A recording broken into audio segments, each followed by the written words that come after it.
दोस्तों, मैं जो आपको ये बताने जा रहा हूँ वो एक सच्ची घटना है कि एक कंपनी में एक एम्प्लॉय काम करता था।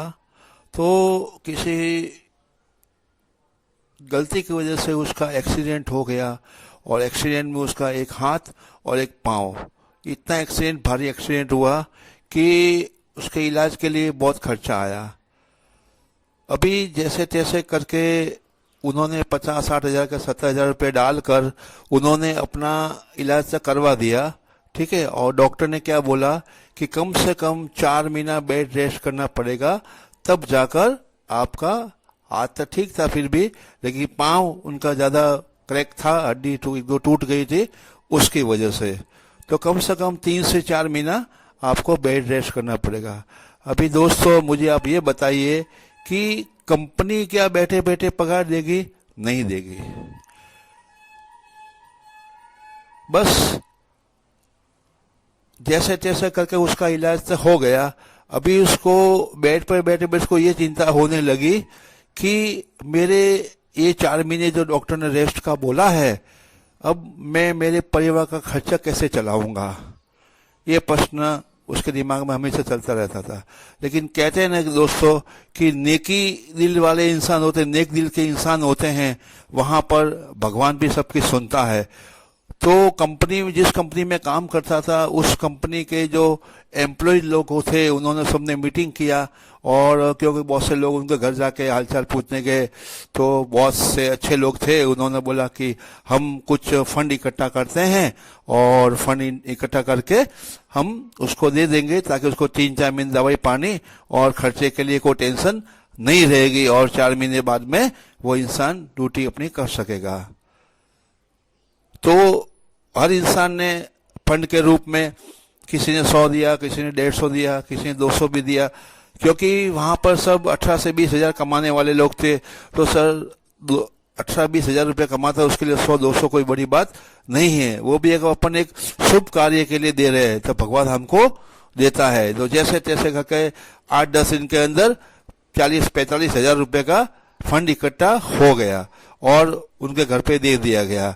उसको इतनी खुशी हुई कि आज मैं वो लोगों से रखा तो मुझे आज ये जो प्रॉब्लम थी, लोगों ने मिलकर प्रॉब्लम को सॉल्व कर दी। अब दोस्तों, मुझे आप ये बताइए, उसकी कैपेसिटी क्या 1-1.5 लाख रुपए नहीं थी ना, क्योंकि जैसे तैसे करके उस इलाज से अपना करवा लिया। अभी 50-60 हज़ार रुपये और कहाँ से लाने? गरीब इंसान के लिए 50-60 हज़ार रुपया बड़ी बात होती है, क्योंकि गरीब का दोस्त गरीब ही होता है, अमीर नहीं होता है। और अमीर की दोस्ती हो भी जाती किसी से तो पैसा नहीं देता है। इसको बोलते दोस्तों चंदा बोलो, क्राउड फंडिंग बोलो, कि लोगों के द्वारा दिया गया पैसा, लोगों के द्वारा इकट्ठा किया पैसा, भीड़ के द्वारा इकट्ठा किया पैसा एक बड़ा फंड बना और फंड उसके बहुत काम आया। बस सर, बताने का मतलब मुझे यही है कि आज पर्ल वाइन के अंदर लोग मुझे भी पूछते बहुत से सवाल लोग, तो मैं उनको ये बोलता हूं कि आज 1 करोड़ लोग 1 करोड़ लोग अगर 100 रुपया भी एक इंसान को देते हैं तो उस इंसान के पास में 100 करोड़ रुपए के जमा हो जाते हैं। सर, यहाँ तक तो बात आपको समझ में आ गई होगी। तो लोगों का सवाल होता है कि कंपनी 32 लाख रुपया 2250 रुपये का खाता खोलने के बाद में कैसे देगी? तो दोस्तों, इस ढंग से कंपनी पैसा देती है। जितने भी ऑल ओवर विश्व से जो भी लोग इस कंपनी में अकाउंट खोलते हैं, उसका कुछ परसेंटेज जो होता है वो पब्लिक में बांटती है। जो आपने प्लान के अंदर देखा होगा, जिसने भी आपको प्लान बताया उनमें देखा होगा आपने। तो क्राउड फंडिंग में बहुत ताकत होती है दोस्तों। क्राउड फंडिंग एक बहुत ही बड़ा प्लेटफॉर्म होता है और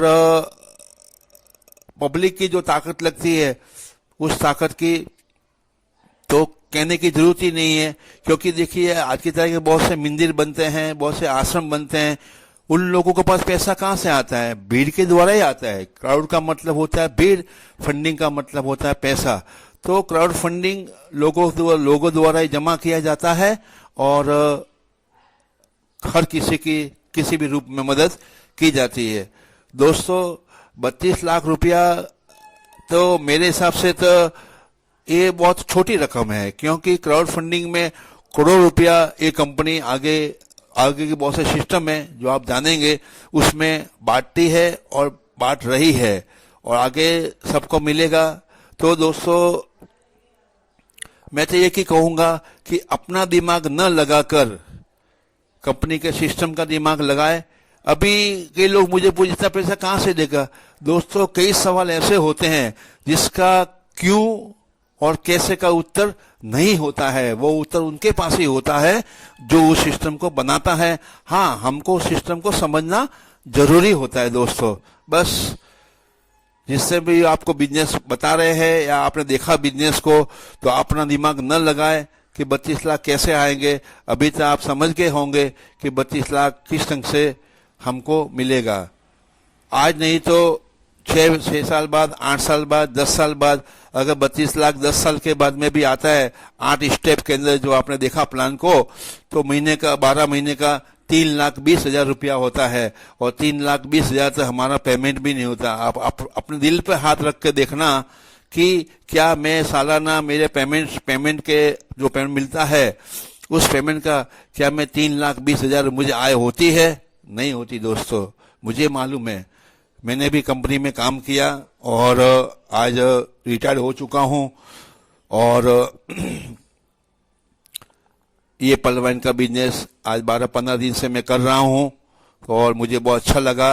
और एक तरह का सेवा का काम है, क्योंकि हम किसी को समझाकर इस बिजनेस में अकाउंट खुलवाते हैं। आज नहीं दोस्तों, उसको आज मालूम नहीं पड़ेगा, उसको मालूम पड़ेगा 1-2 साल के बाद, जब उसका पल का 2 या 3 ऑटो पुल उसको मिल जाएंगे, तब उसको विश्वास होगा कि बहुत अच्छा बताया और वो हमको धन्यवाद करेगा, दुआ देगा। तो आजकल क्या है दोस्तों कि कोई भी चीज का प्रूफ करना बहुत बड़ी बात हो जाती है। इतने लोग कमा रहे, इतने लोगों को पैसा आ रहा है, फिर भी लोग सोए हुए हैं। उनको ये मालूम नहीं पड़ता कि लाखों लोग इसमें कमा रहे हैं। जो नए लोग जुड़े वो आज नहीं तो 2 साल बाद कमाएंगे, काम करके भी कमाएंगे और काम नहीं करके भी कमाएंगे। अभी आजकल तो नहीं कहना चाहिए, मुझे हंसी आ रही है, लेकिन अगर कहीं जैसे कोई इंसान भगवान की भक्ति करता है और भगवान उनको इस कलयुग में दर्शन तो नहीं देते, बाई चांस एक मैंने उदाहरण दिया है, अगर दर्शन दे भी दे भगवान, कृष्ण भगवान, समझो कृष्ण भगवान सामने आए और बोले कि मैं कृष्ण हूं, तो वो इंसान क्या बोलेगा मालूम है आपको? वो बोलेगा प्रूफ करो कि आप कृष्ण है। अभी दोस्तों कृष्ण भगवान कहां से प्रूफ लाएंगे कि मैं भगवान हूं और तेरी भक्ति से खुश होकर तुझे दर्शन दिए मैंने। बस दोस्तों इतना ही कह के मैं मेरे वीडियो को समाप्त करता हूं, क्योंकि बड़ा हो जाएगा। और सबसे यही मेरे मैसेज है कि पलवाइन बहुत अच्छा बिजनेस है, करिए। आने वाले समय में आप बहुत अच्छी स्टेज पर पहुंच सकते हैं, बहुत अच्छी पोजीशन पर पहुंच सकते हैं और अपने बच्चों के, अपने परिवार के सारे सपने पूरे कर सकते हैं। धन्यवाद, धन्यवाद। जय पलवाइन। मैं RK मारवाड़ी, मुंबई डोंबिवली से।